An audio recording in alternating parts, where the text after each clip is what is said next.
Assalamualaikum warahmatullahi wabarakatuh. Salam sejahtera bagi kita semua. Om Swastiastu, Namo Buddhaya, Salam Kebajikan. Kenalkan, nama saya Haikal Fadhan Thorik dari kelas 1A, jurusan Psikologi dari Universitas Islam Negeri Syarif Hidayatullah Jakarta. Di video kali ini, saya akan memaparkan tentang pandangan Islam terhadap toleransi beragama. Nah, sebelum kita masuk lebih jauh tentang pandangan Islam terhadap toleransi beragama, apa itu toleransi? Nah, toleransi dalam KBBI ialah sebagai berikut.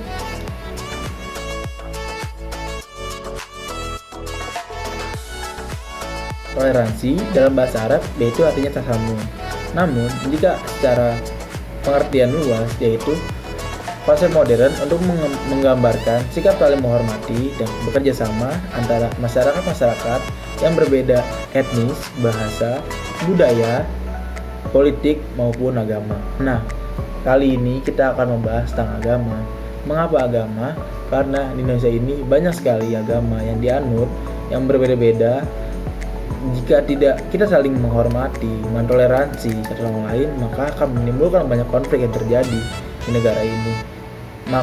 Bisa menjadi suatu perpecahan di dunia ini, yang dimana sebenarnya kita harus menghormati satu sama lain. Dalam konteks toleransi antar umat beragama, Islam itu mempunyai konsep yang jelas, yaitu tidak ada paksaan dalam agama ini. Karena agama itu berasal dari keyakinan dari diri masing-masing. Nah, maka oleh karena itu kita tidak boleh memaksakan apa yang menjadi keyakinan diri kita. Nah, lebih baik kita menghormati atau mentoleransi perbedaan yang terjadi di dunia ini.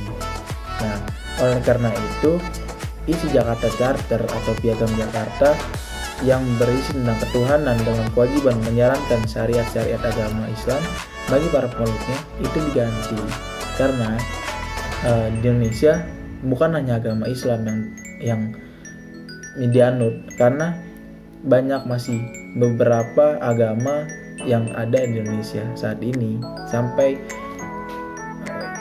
mungkin ada penambahan agama sampai detik ini. Contoh dari tidak ada paksaan dalam agama yaitu kita memaksakan seorang umat Kristiani untuk menganut atau memeluk agama kita, yaitu Islam. Nah, itu merupakan contoh yang salah, karena Islam tidak mengajarkan tentang paksaan dalam memeluk agama. Yang tertera jelas pada surah Al-Kafirun, yang dimana surat ini populer, yaitu lakum dinukum waliyadin, yang artinya bagimu agamamu, bagiku agamamu. Di sini sudah tertera jelas bahwasanya bagimu agamamu dan bagiku agamaku. Jadi agama itu merupakan keyakinan orang masing-masing yang tidak dapat kita paksakan. Jika mereka ingin memilih suatu agama yang mereka yakini dan mereka percayai, ya sudah, biarkan, karena itu merupakan hak mereka dan masuk dalam hak asasi manusia mereka sebagai manusia hidup.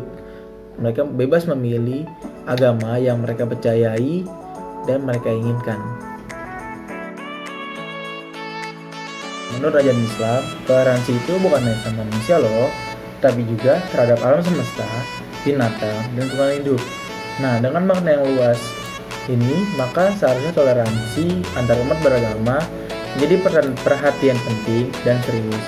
Apalagi di masa sekarang yang dimana agama itu merupakan hal yang sensitif, yang dimana bisa menjadi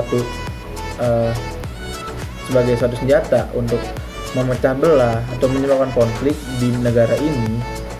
Maka dari itu kita sebagai warga negara Indonesia menghindari perpecahan atau konflik yang terjadi akibat perbedaan agama.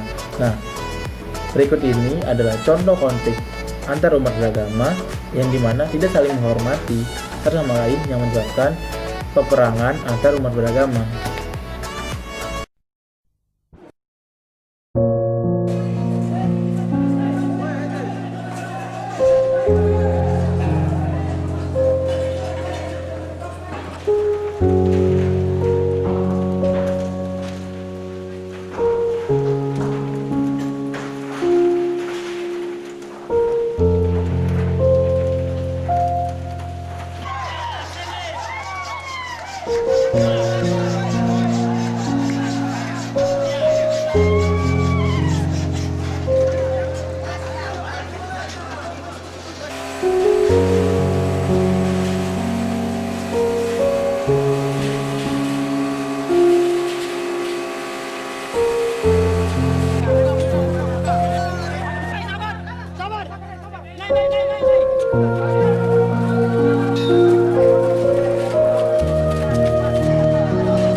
merupakan suatu contoh bahwasanya jika toleransi dalam umat beragama tidak dihiraukan, maka terjadilah peperangan seperti itu, menumpahkan banyak darah, memakan korban, dan membuat kerisuhan dan menyebabkan kerugian berjuta-juta bahkan bermiliar-miliar yang menyebabkan bangunan hancur, kendaraan, dan lain sebagainya. Karena itu kita harus saling mentoleransi, menghargai, dan saling menghormati antar umat beragama. Nah, berikut ada cuplikan yang dimana indahnya toleransi antar umat beragama. Silakan disimak. Molly rocks in my green tea.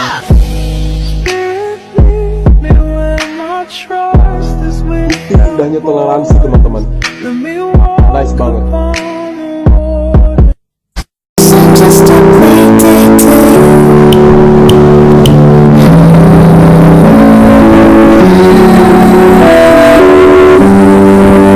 Indah bukan?